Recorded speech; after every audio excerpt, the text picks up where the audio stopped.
Guess what, everybody? This is Karen with newclevelandradio.net.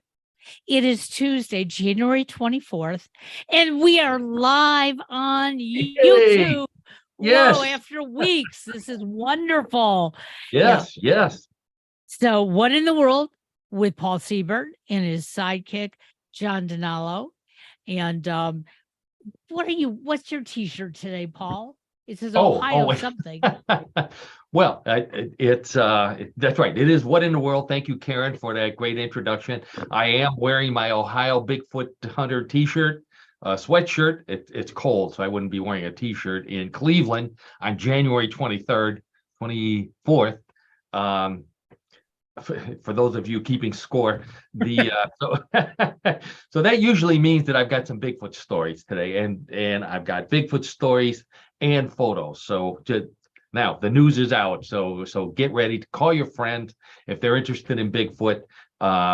We got a Bigfoot palooza today. So anyways, thank you, Karen Hale, for that great introduction. Karen is the media mogul and our producer at newclevelandradio.net. She's got a whole slew of podcasts besides ours, so please tune in to newclevelandradio.net, find out how to download us. Watch us on YouTube, as Karen mentioned. If you're watching us live, thank you so much for doing that. If you're watching us in the future, thank you in the future. Like us, follow us, do all that good stuff. Karen also mentioned that we're here with John DiNallo, my old buddy. Hey, John. Hey, Paul. Hey, Karen. Hello, audience. Hey. John's excited about Bigfoot. I know that. We've got some other great monster stories, both of local interest and national, international, even interstellar. We've got the love. I can't even spit it out. I've always had trouble with this particular cryptid, the Loveland Frogman. We've got some news about that. Very interesting story. We've got Toadzilla, which was a big news story. It even made the national media, but we had it first. And super pigs. So Super pigs. Whoa. Super pigs, yeah. They soon to be a Marvel movie. Super Pigs, starring Robert Downey Jr., I think, as the king of the pigs. No, I'm just kidding. But that's what we do here. And What in the World? Our motto is real news, sometimes strange, always funny. All of the stories we'll be talking about this afternoon are real stories. We just like to joke about them, and that's the reason why you tune into us. That's the reason why we do the podcast, to have some fun for an hour a week. Get away from the bad news, the political news, the business, the politics, the religion. None of that here. We're strictly here to tell weird stories and have fun. You won't find that anywhere else on the internet except at What in the World.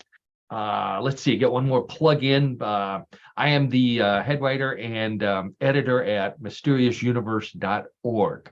So a number of the more paranormal-ish stories that I will talk about, you can read about in greater detail with a lot more photographs and links and stuff like that at Mysterious Universe. So please tune in over there. But if you just want to have some fun and hear some weird stuff, this is the place to be. And many of you may remember I gave a shout out to my buddy Ralph last week. So he was thrilled. Now he got a second shout out. So I'm sure he'll call me up to tell me he's even more thrilled. That's all you get, Ralph. But thank you so much for promoting the show, and for all of you that promote the show. Please, thank you so much.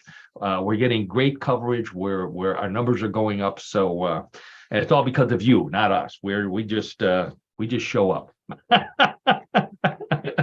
I guess. Okay, let's get see. Did I cover everything here?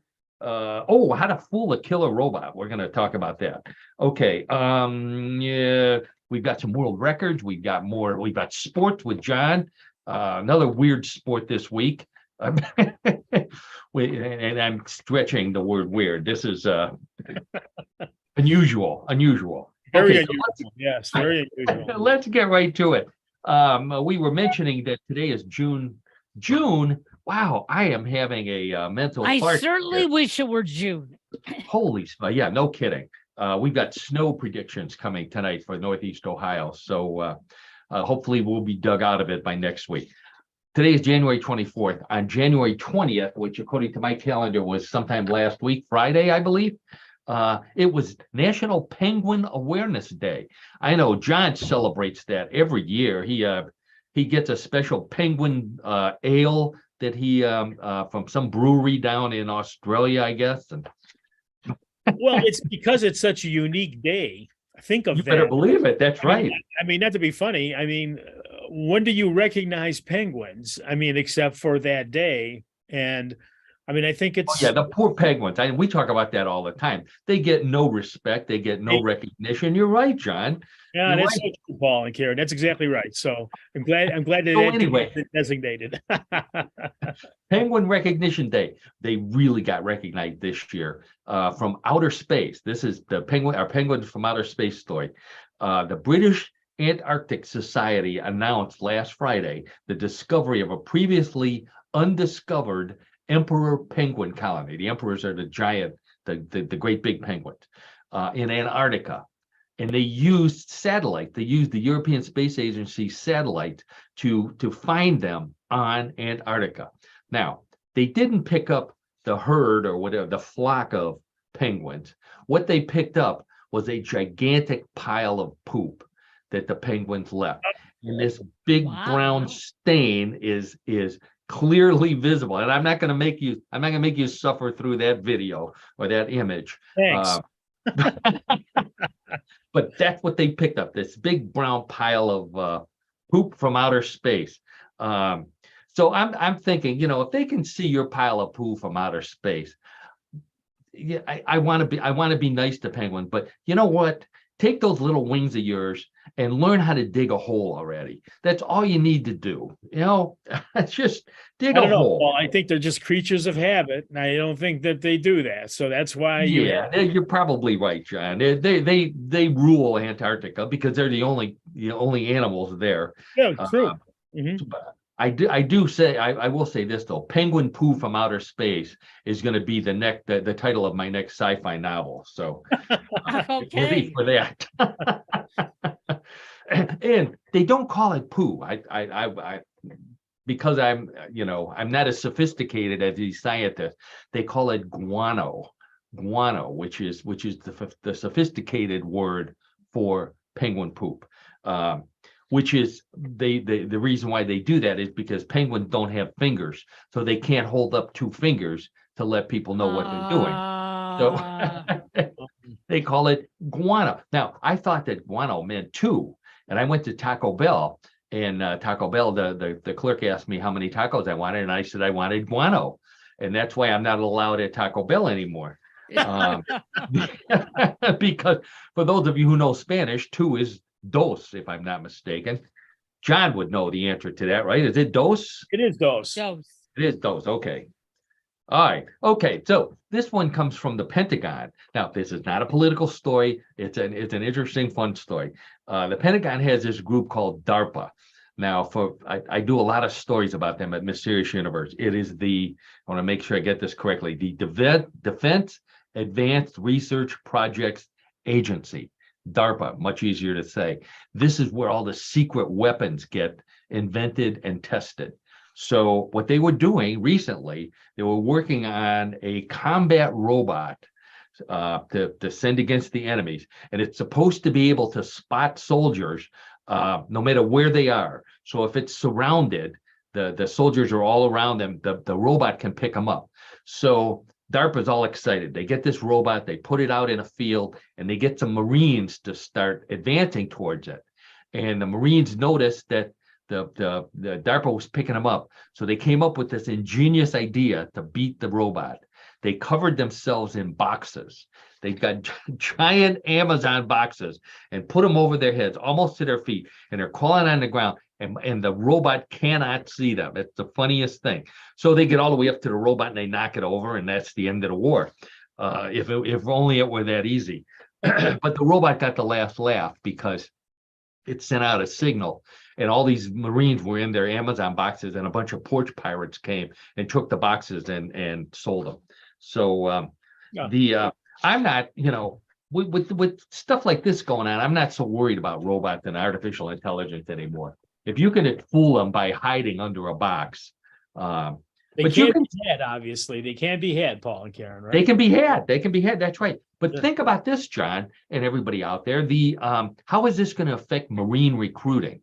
Because, I can see some kid going up to the Marine recruiting office in Cleveland and saying, look, I know I'm short and I'm fat and I'm out of shape, but you should see me underneath an Amazon box. Man, I'm invisible. Yeah, really. That could Yeah. go over. That could go over, sure. You better believe it. You better believe it. Okay. So this one comes from Europe also. European Union is now allowing food producers to incorporate, get ready for this, cricket powder. That's ground up cricket flour into flour-based products. So it is now legal to put to make products out of cricket flour in England and throughout the European Union. Is this a good idea? I don't know. John, would you eat crickets? Have you ever eaten crickets? No, I haven't, and I'll tell you, I am one person that does not have any interest in eating any kind of insect of any kind. I know they're protein and all that, but I just won't do it. You don't even have your mouth open outside because I know you're afraid to get a fly accidentally flying into your mouth. Those insects and those mosquitoes, especially in the summertime. Oh my gosh! Well, we may not have a choice, okay? And this is happening in England, so they've already incorporated it into a product. The first product is Cricket Rice Krispies, which when you pour milk on them, they go crack, snap, crackle, and chirp. Good one, Paul. I don't know. Is this really a good idea? Because I think about it. Many of us have had trouble with mice, because mice like food. What happens when stuff is made out of cricket? Am I going to start take out my Cheetos made with cricket flour and find an iguana in the cabinet chewing through the bag? Oh, that's a scary concept there. That's a scary concept. It really is. Yeah. People in Florida, they could be worried about this. Sure. And then, crickets are going to hear about this. And the next thing you're going to be asleep at night. And, you normally in the summertime, you hear the crickets chirping. Instead, they're going to start saying, murderer, murderer. I don't want to hear that. I'm afraid. The Revenge of the inspired me. If my Penguin novel doesn't get picked up, I'm working on a movie called The Cricket That Ate Cleveland, because I think this is going to happen. Now, on the subject of food, and this one I posted on Facebook. So for those of you who are interested in more stories, I post stories occasionally on my Facebook page. You can find that real easily. So this one was on Facebook, and I've got a photo to go along with it. So I want to show that photo while I mention that this one comes from Japan. Now, this is if you can't get enough of the smell of fried chicken, and I know that's John right there. He loves KFC chicken. Yeah, I do. Get ready for this, John. KFC Thailand, I said Japan, Thailand, has a solution for you. It's offering incense sticks, which is what you see on the left-hand side of this photograph right here. Incense sticks that not only look like they might be a very skinny chicken leg, but also smell like KFC fried chicken when you burn them. Ooh. Yeah. That's different. No. KFC in Thailand is being sued already by a group of monks. They used to be vegetarians. Now they're not anymore. Because once they smell fried chicken, the tofu is just not the same. I think I speak for all of us. I don't think I would want to smell the smell of KFC No, that's a little bit coming from my inside.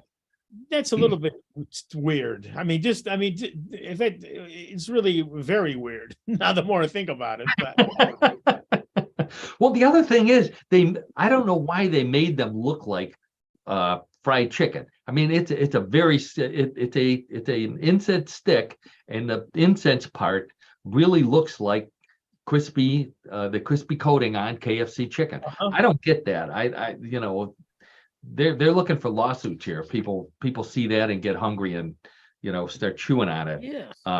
Although the boxes do come with a warning that says the sticks are not finger licking good. They're not even incense burner licking good. So don't lick anything. Don't lick the box. Don't lick anything. Right. If I'll tell you what, if you want the smell and you can't wait till KFC Thailand sends them to the United States. Recently, I got a bucket of chicken from KFC and I inadvertently left it on the stove and it caught on fire. And my house smelled like fried chicken. So, you know, try that. The other idea I had, and you know, I know I've mentioned before that John and I grew up in the Catholic Church and Catholic education, but still go to Mass.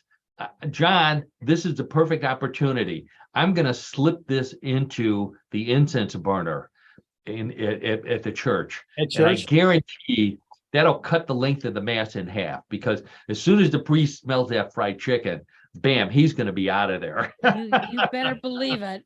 And Yep. maybe the Yeah. congregation, and maybe the congregation too, right? They'll be going, right? I mean, Oh, that's right.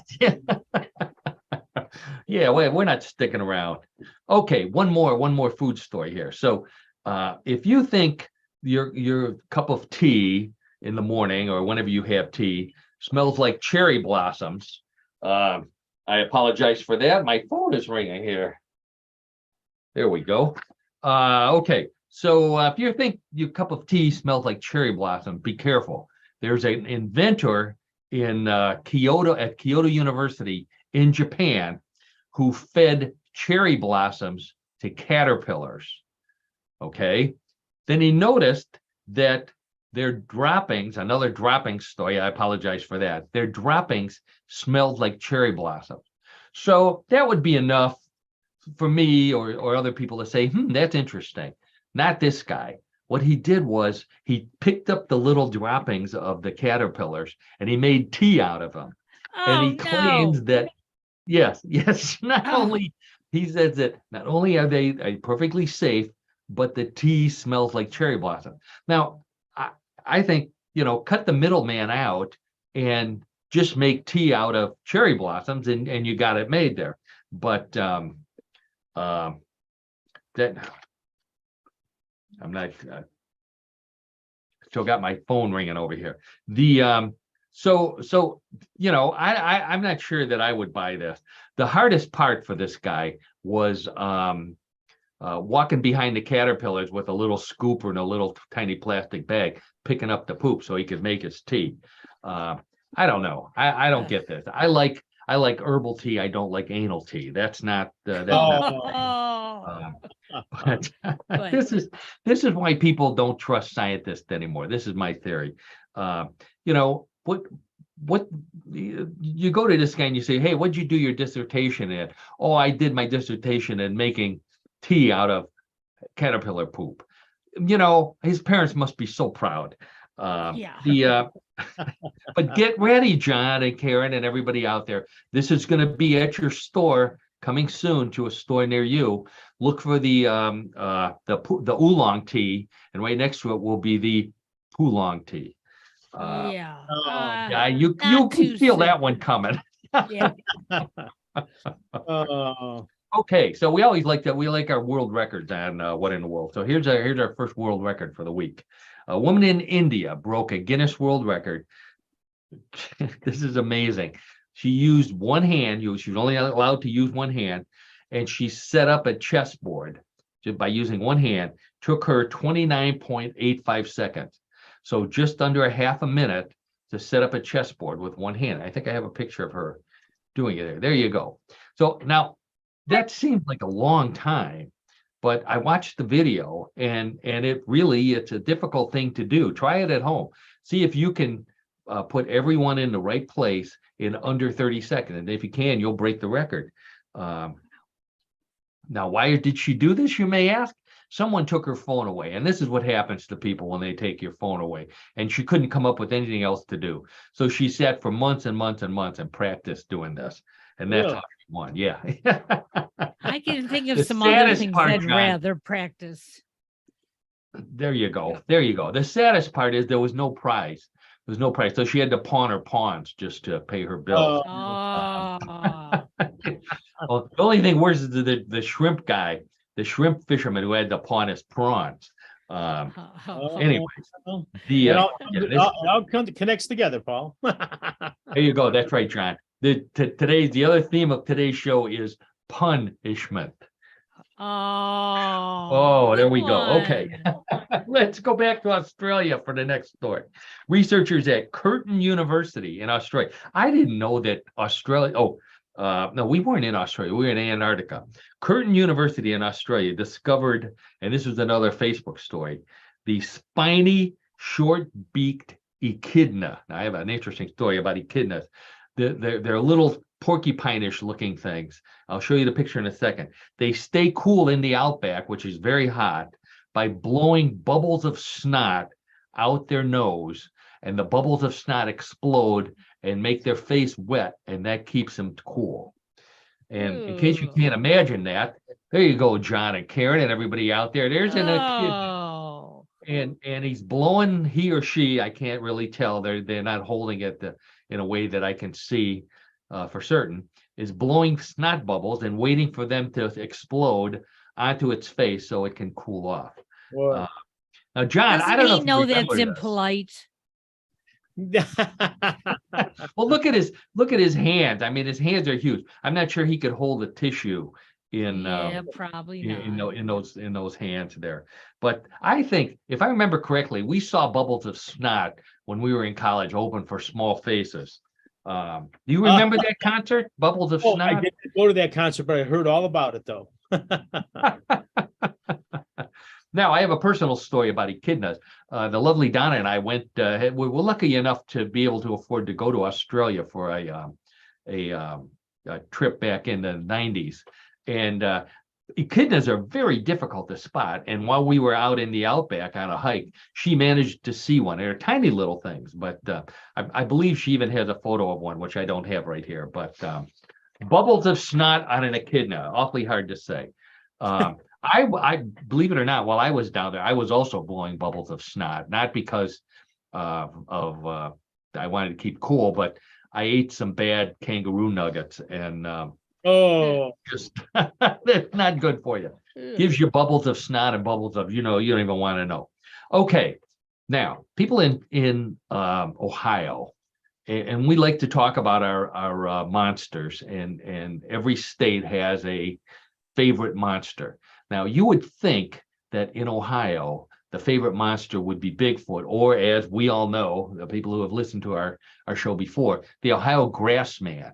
But no, believe it or not, on most surveys, the favorite monster, favorite creature, favorite cryptid of Ohio is the Loveland frogman.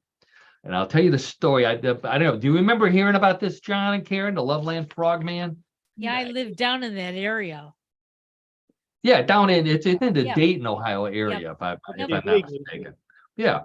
So the reason why the Loveland frogman is in the news, by the way, is because it's so big in Ohio that it now has its own festival, and that's always my gauge. Once a creature gets a festival, that means they've made it. So the Loveland Frogman Festival will be held at Great Wolf Lodge in Mason, Ohio, right near Loveland, on March 4th. So coming up very soon. We could do a road trip. That's my birthday. Is it really? Okay, well, Yeah. wow, we could celebrate by going to the Loveland Frogman. I know Yeah, I think this would so. make your birthday to go to the Loveland Frogman Festival. Absolutely. I do have a couple of photos of the Frogman here while I talk about it. Now, this is obviously an illustration, this particular one.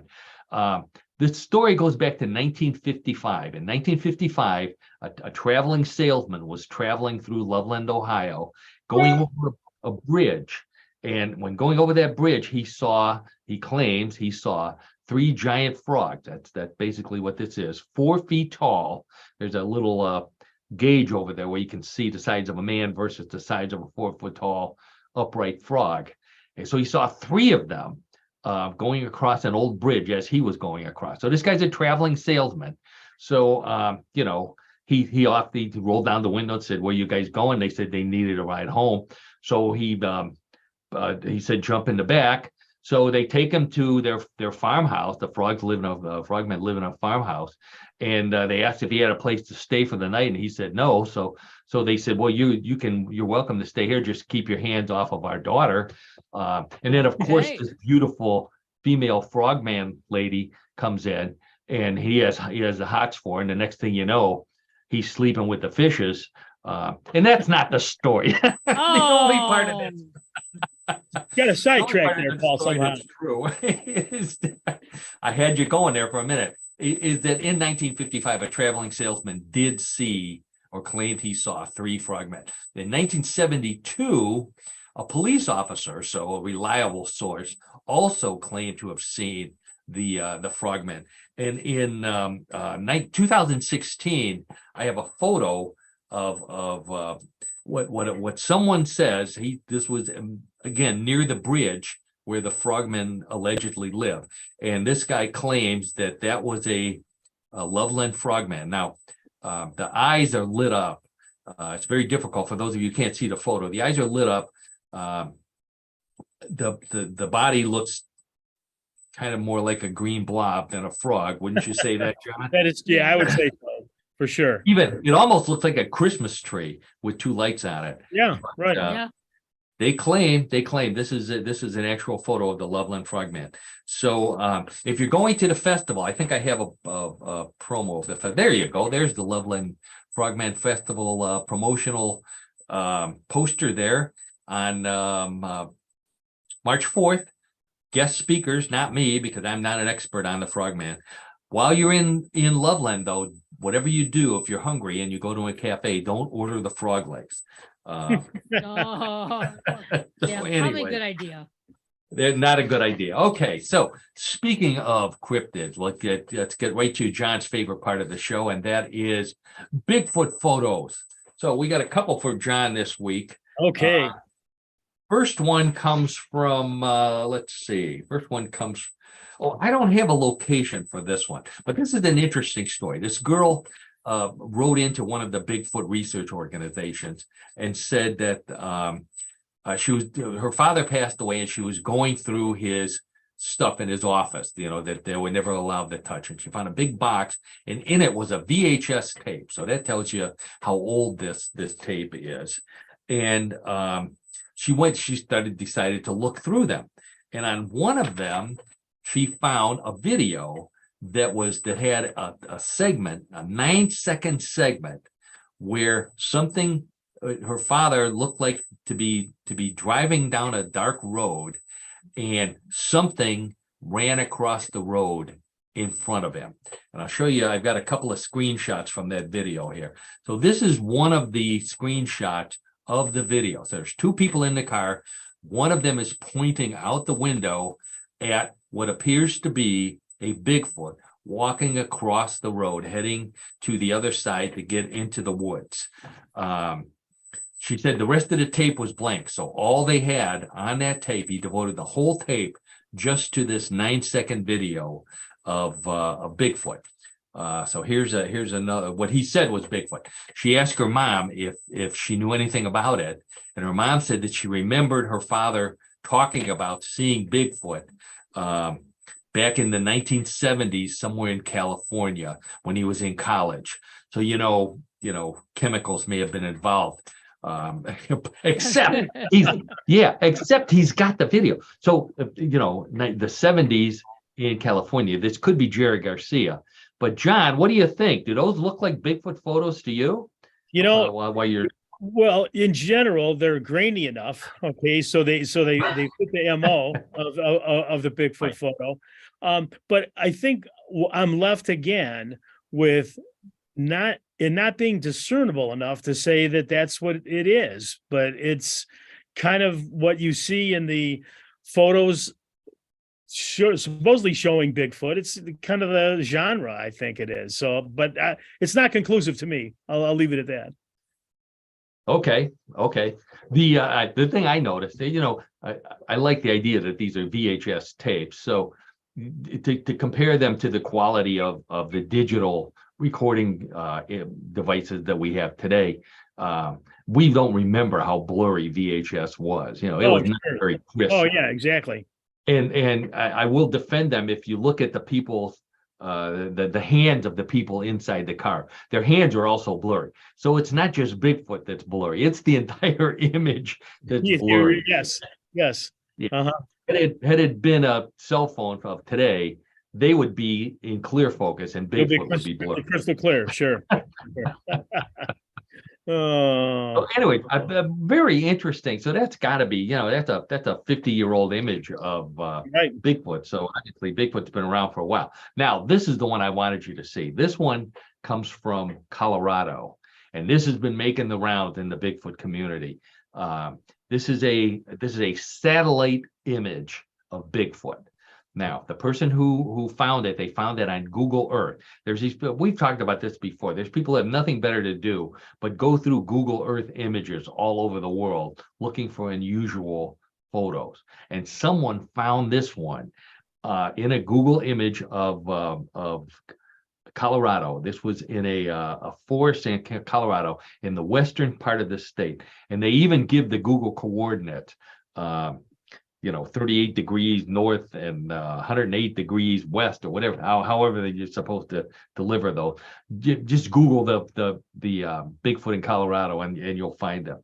So they estimated from the photo, let me put the photo up here so John can take a look at it.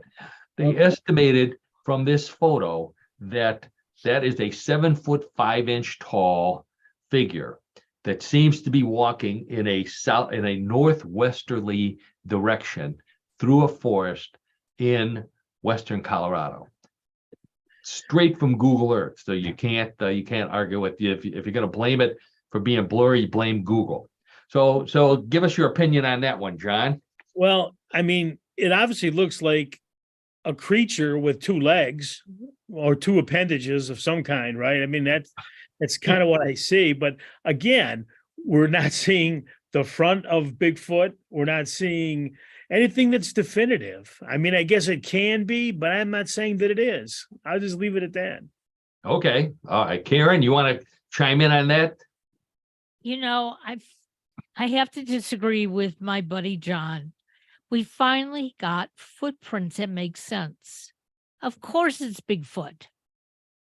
Wow. Oh, wow. There you go. Okay. All right. So late breaking news, they investigated this. And it turns out that that John is right. It's not Bigfoot. It's a pond. That the perspective is completely off. It's a pond in the shape of Bigfoot. Really? Yeah. Wow. But it's kind of amazing in a way. I know. It looks like it's got two legs, or it has two. It sure looks like it, doesn't it? It looks like it, right? And again, with my comment, walking away from the camera, but it's a pond. So very good, Paul. Scientific. Yeah, it was a lot of people were fooled by it. So Karen, don't worry about it. You have plenty of company. Thanks. Yeah. Now that I made a fool of myself, okay. Oh, no. Plenty of people believe that was Bigfoot walking across a forest in Colorado. So there we go. Okay, now this one you've probably seen on the national media. If you haven't, you will. And that's Toadzilla. And I'm going to put the picture up here because I think it's just so good. So here we go. So this one comes from Australia again. Australian Broadcasting Company came up with this one.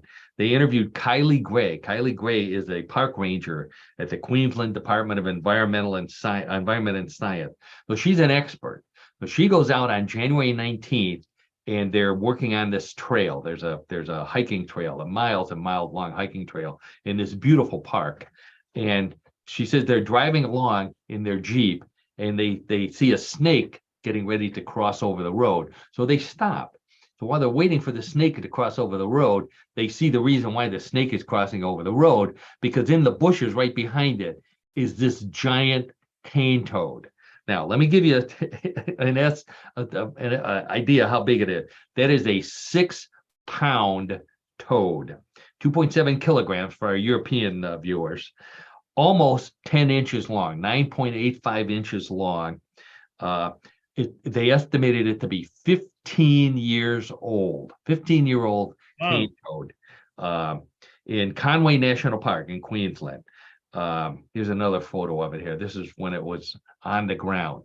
So she said it looked the size of a football, which in Australia means an Australian football or a soccer ball, which is huge, absolutely huge. Sure. So obviously it had its eye on a snake. These things, according to the park rangers, eat anything and everything. They eat lizards, frogs, small birds, large birds, you name it. They have huge mouth. Anything that gets close to them, they will eat. You can see the pen there. That gives you a perspective of how big it is. Yeah, right. Sure. Wow. I mean, it's huge. It was so huge they couldn't carry it out. They had to have it towed. Oh, We'll give you that one, Paul. We'll give you that one. You knew it was coming. Oh yeah. Yep. Good thing it wasn't one of those psychedelic toads. And we've talked about those psychedelic toads because, the word would be out. Every college student would be there lined up. It would be they'd all be trying to lick it, a giant buffet of psychedelic toads. But the thing about this is, in a nutshell, cane toads were brought in a number of years ago to Australia from another country to eat the beetles that eat sugarcane, and they did that very well. But they also ate everything else in sight, and they're poisonous, so they have no natural enemies. So they just exploded across Australia. Yeah, A female cane toad in one season can lay 30,000 eggs, and that's what this is. This 6-pound toadzilla is a female cane toad. So my first thought was, what they need to do is they need to get some DNA and stick this in a chicken, and solve our chicken problem here. Get the chickens to start laying 30,000 eggs a year. Really? No kidding. Yeah. But they believe, they fear that if there's one toadzilla, there's more. So there's your toadzilla for the week. Now, next one is the super pigs. This is one we need to worry about because we live in the northern part of the United States, and the super pigs are coming from Canada. Now, we're fortunate enough in the Northeast Ohio area that we've got Lake Erie to separate us from Canada, unless these super pigs can swim. I don't know. Let's find out. Here's a picture of them. So these date back to the 1980s. Now, in the 1980s, Canadian farmers were decided they wanted to expand their business, and ranchers. So they imported European wild boars, and they also imported ostriches, not from Europe, probably from Australia, from Africa. And they started raising them for meat. Ostriches are real easy to control, despite the fact that they're huge. Wild boars, a little more difficult. And what happened was the wild boars started escaping from the ranchers, and they started breeding with the local pig population. Also, some of the people that owned wild game preserves thought that hunting wild boars would be fun, so they also got some wild boars, and those escaped too. So now you got all these wild boars going around having their way with domestic pigs, and what they found out, that domestic pigs were used to the cold. So you've got wild boars mating with big fat domestic pigs. They ended up with giant wild boars that were resistant to cold. So this is not good, because wild boars, not only do they eat anything in sight, they eat things far bigger than them. They will root through an entire garden. They'll all your plants in front of your house. We had a problem with this in Texas, but it's worse in Canada, because a wild boar can actually take down and eat an adult deer. That's how scary these things are. So that's why they call them super pigs. So you would think that Canadians would figure out a way to get rid of these wild boars. And one of the ways might be what? Hunting? Wouldn't that be a good idea? So Sure. they tried hunting. And what happened was, not only are the wild boars super pigs, they're also super smart. And they figured out right away that they can't be seen at night.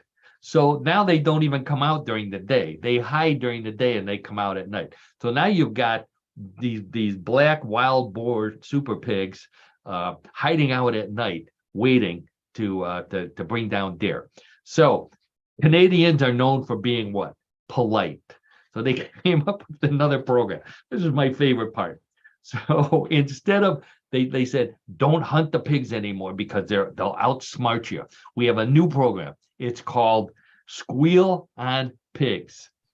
And what they do is they ask Canadians if they see a wild boar to call the local wildlife officials and squeal on the pigs. And then the wildlife officials will come out and they'll look for them and trap them and do whatever it is that they hope they can do.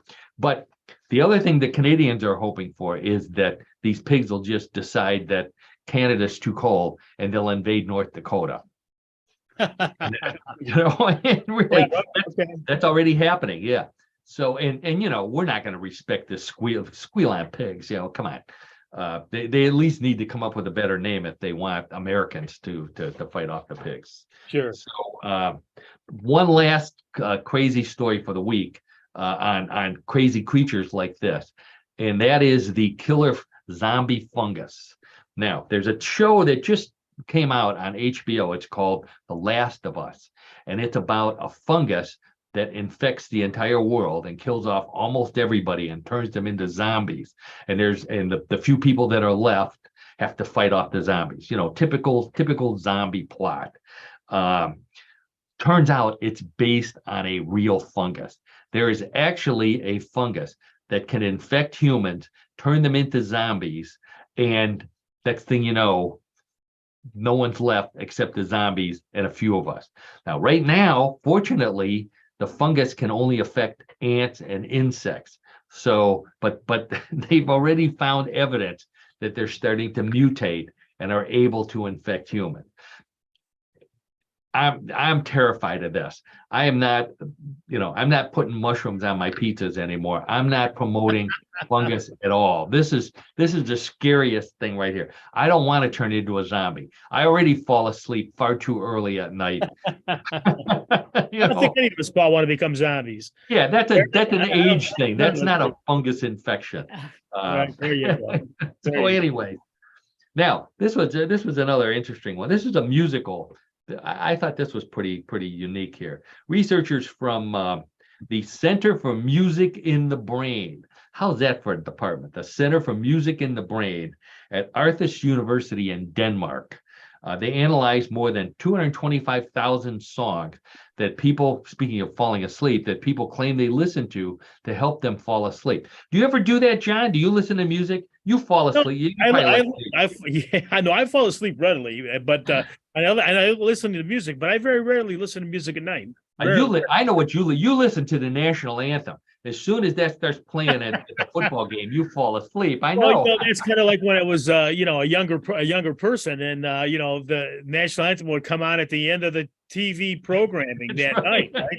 That's when the anthem would come on. You are showing your age there. That's right. I am. Yep. Yes, I am. Yes, so what they found out, they asked people what they listen to, and most people listen to soothing music. If you have a baby, you play soothing music for baby. Believe it or not, almost 1/3 of people that they surveyed listen to loud rock music, head banging, screaming, yelling rock music, and that's what they fall asleep to. Karen doesn't agree with that idea at all. I can tell. Not at all. No. Yeah.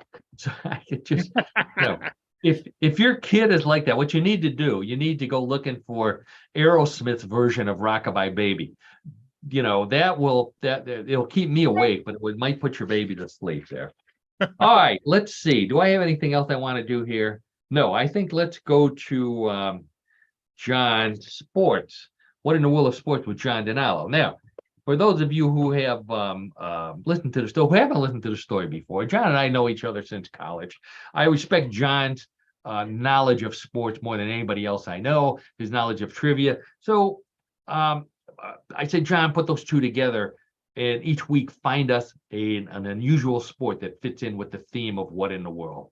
Real, sometimes strange, always funny. That's what we're looking for. And John manages to meet that criteria every week. And this week is no exception. So, John, why don't you introduce the story for us while I get your photos ready? Paul, that sounds good. And thanks for the introduction. So our sport this week is worm charming. It's an actual sport, and I'll Worm. Okay, Karen. Worm charming. Well, I Is it think like Karen already had the question. like snake charming? Yes, similar to that, Karen. Ah. And I'll expand on this here, and Okay, sure. Yeah, please do. it'll be kind of interesting. So anyway, so you may think that there is no way that this activity can be a sport. You will be surprised. We'll all be surprised. So Yeah. worm charming, okay, is also referred to as two other activities: worm grunting and worm fiddling. So we have like different types of Worm. charming. So we have Worm so we have charming. Wait. worm charming, Worm charming. worm grunting. Yes, wait a minute. Worm grunting, grunting, and then worm fiddling, Worm fiddling. This is Ling. starting to sound dirty, John. Well, you know what? It's just as strange as it can be, but let me explain, okay? Okay, yeah, please do. I hope the photos are good. All the photos, I'm sure, will be good, Paul. You always do a good job on the photos every And week. YouTube doesn't censor us. That's right. That's right. No. So the activity centers around attracting earthworms. These are people attracting earthworms from the ground. Now, it is usually Where else? performed. Well, there's a purpose. It is usually performed to collect bait for fishing, but it has evolved into a competitive sport in two areas of the world. And the one area is, Paul, your favorite area, the United Kingdom. Yep. The other, for some reason, is the eastern part of Texas in the United States. Of course. England and Texas. Where else would they charm worms out of the ground? Now, think of this. Most worm charming methods involve vibrating the soil somehow. Okay. If you know what I mean. I'm being accurate here. Okay, but it encourages the worms to surface because that's the goal. That's part of the goal. Is vibrating the soil get the encourages the worm to worm to rise. to rise. Wow. That's exactly right. Now, wait a minute. This is some entendre palooza here. That's right. No, there's a scientific Of course there spin is. to this. There's always a scientific spin to it. In 2008, researchers from the renowned university, Vanderbilt University, claimed that the worms do surface because the vibrations, get ready for this, are similar to the vibrations emitted by moles, which prey on the earthworms. That's true. Well, that's okay. The researchers at Vanderbilt have come up with some evidence stating that. Now, the same technique is used by many species of birds. Okay. All right. They feed on the ground or something. Right, Oh, exactly. okay. No. So I'll get into a definition of worm grunting, which I'm sure you're all waiting to hear about. Oh, yeah. We're all waiting to hear Okay. that. Worm grunting refers to the use of a stob, and I'll spell the word for you: STOB, stob. And it's a wooden stake that's driven into the ground, and then a rooping iron is then used to rub the stob to elicit the worm. So Now- you rub your stob in order to fiddle with your worm.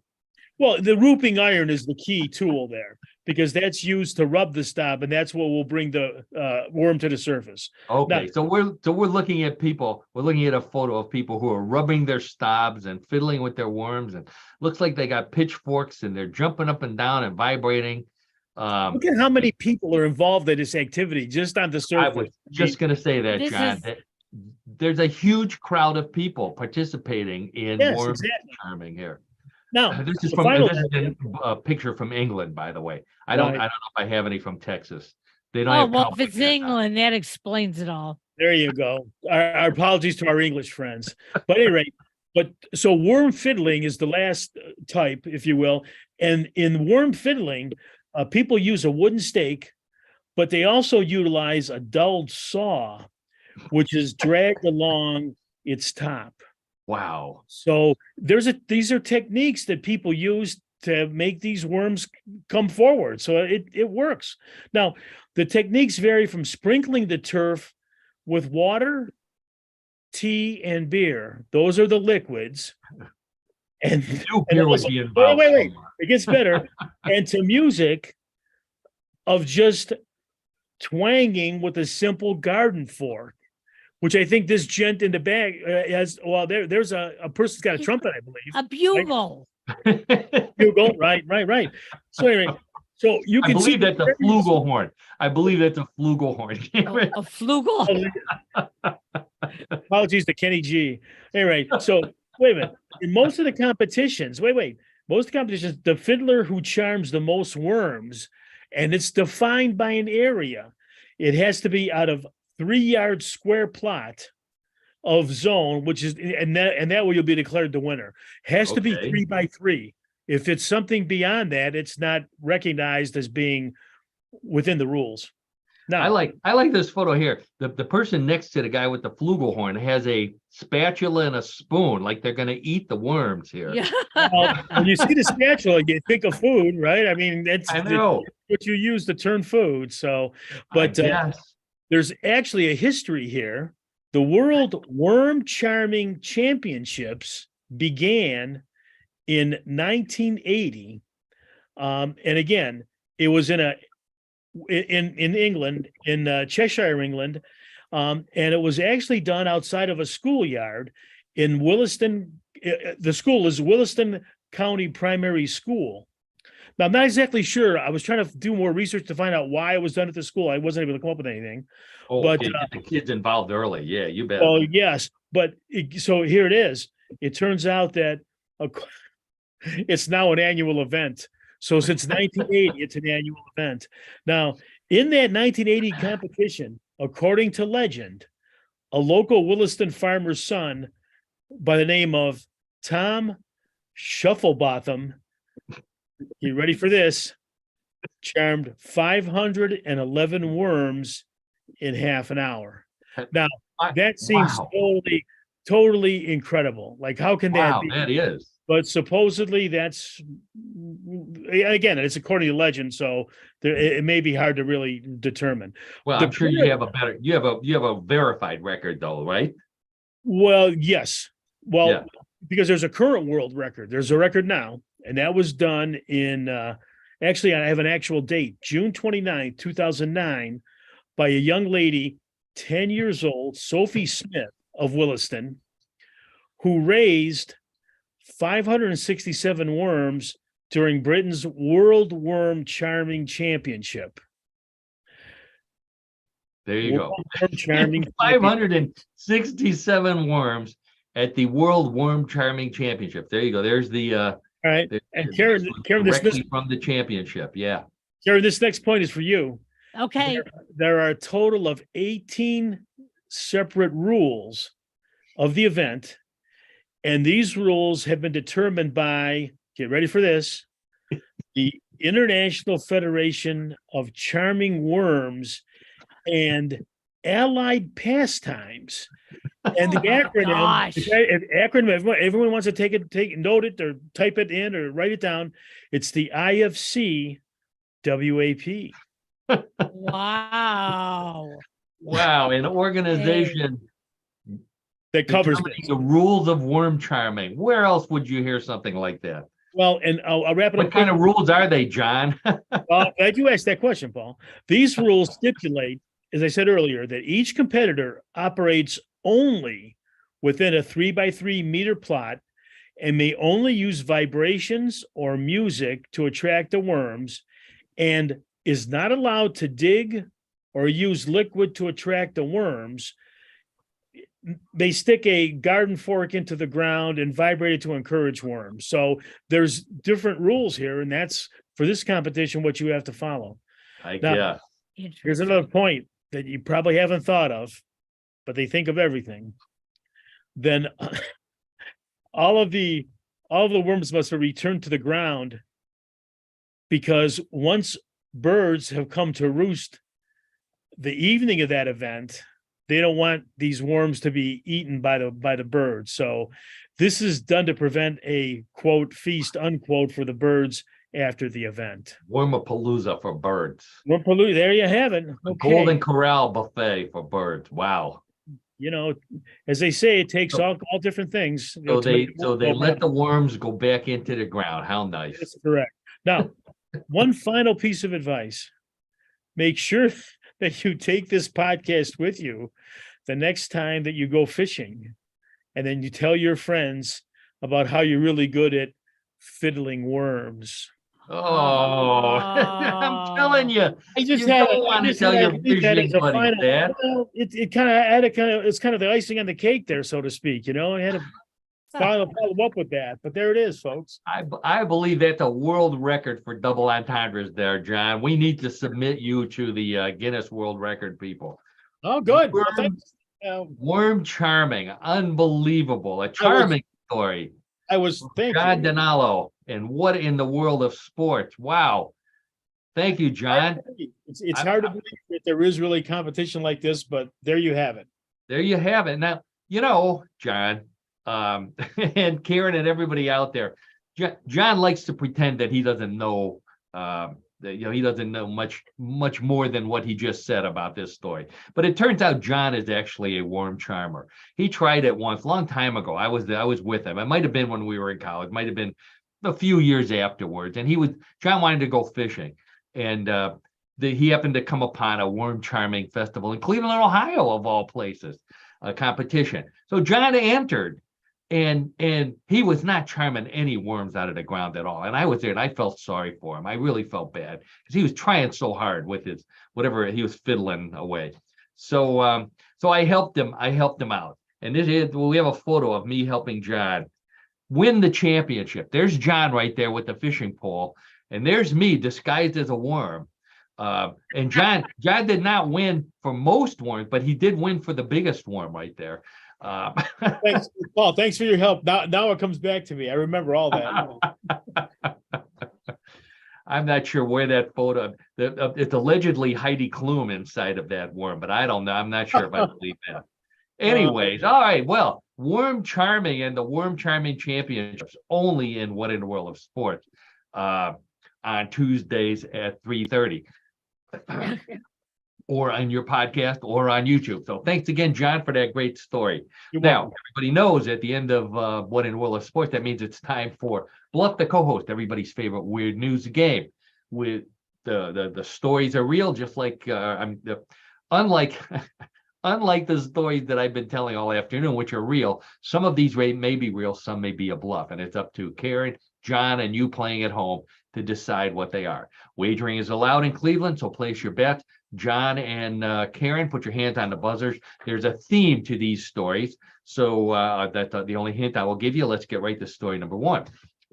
It is pretty stressful working at a 911 dispatch center. So one in Indiana lets its workers bring in their emotional support animals. That benefit may change soon after one brought in their emotional support skunk. The dispatcher says the skunk keeps her lap warm and calms her down. That's not the case for the rest of the workers there, who don't like the idea of having a skunk in the office. They raised a stink, but the skunk has its scent glands removed, and it uses a litter box just like the emotional support cats. Rules are rules, so the skunk stays. But the animal warden next door says it can't bring in its own emotional support human. Okay, so the emotional support skunk at a 9/11 center in Indiana. What do you say, Karen? Real or bluff? It better be a bluff. Yeah, bluff. Better be. Okay, Karen Better goes right with the gut. It's a bluff. Okay, John, how about you? Yeah, right with Karen on this one. Do people actually have pet skunks? I'm not allowed to answer. Okay, well, no, I'm just thinking. I mean, from the logical view of things, how could you have? I guess, well, anything's possible, right? But I just think it's way, way too improbable. I'm going to say it's a bluff. Okay, all right. So John says it's way too improbable. It's a bluff. Karen goes with her gut. She says, I hope it's a bluff. Let's check with the judges. And the judges say, sorry about that. That's a real story. People do have skunks for pets, and they have them for emotional support animals. How about It's that? ridiculous. Yeah. How do Yep. you Yep. how do you train it to be an emotional support animal? I don't know. I mean, No. I don't. All I know is I have skunks underneath my decks occasionally, and it stinks outside. I wouldn't. They don't emotionally support me at all. Oh, underneath your I don't think deck. anyone either. Yeah, Okay. that's pretty wild. Okay, all right. Okay. Well, I All right, think Karen, both we'll Karen do and that. John need emotionally support animals right now because the right. score is 0-0. So get your thinking hats on, hands on the buzzers. Let's get right to story number 2. Also an animal story. That's our theme. If you ever wondered what happens to the turkeys pardoned by the president before every Thanksgiving, they end up on a farm in Maryland.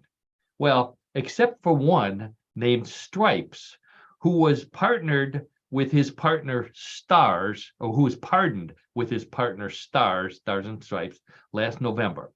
It seems Stripes managed to escape from the farm and is now living in a nearby mobile home park where the residents decided to adopt him. The turkey farmer called the Secret Service to get Stripes back, but this is out of their jurisdiction. So he cut a deal with the resident, letting them keep Stripes as long as they buy their Thanksgiving turkeys from him this year. Stripes won't need a pardon next Thanksgiving, but he may want to stay outside to avoid recognizing the dinner. Okay, so the pardoned turkey that escaped from a farm in Maryland and is now living at a mobile home park nearby. What do you say, John and Karen? Real or bluff? We'll start with John. Well, what the heck? Why not? Yeah, I'm going to say it's true.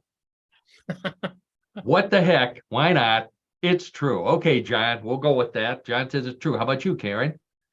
My God. See, I don't know if turkeys are fast when they run. Yes, No. that's true. I didn't think they were. But since you wrote these stories, I'm going to say this one is true because I don't think this is something that you would make up. Okay.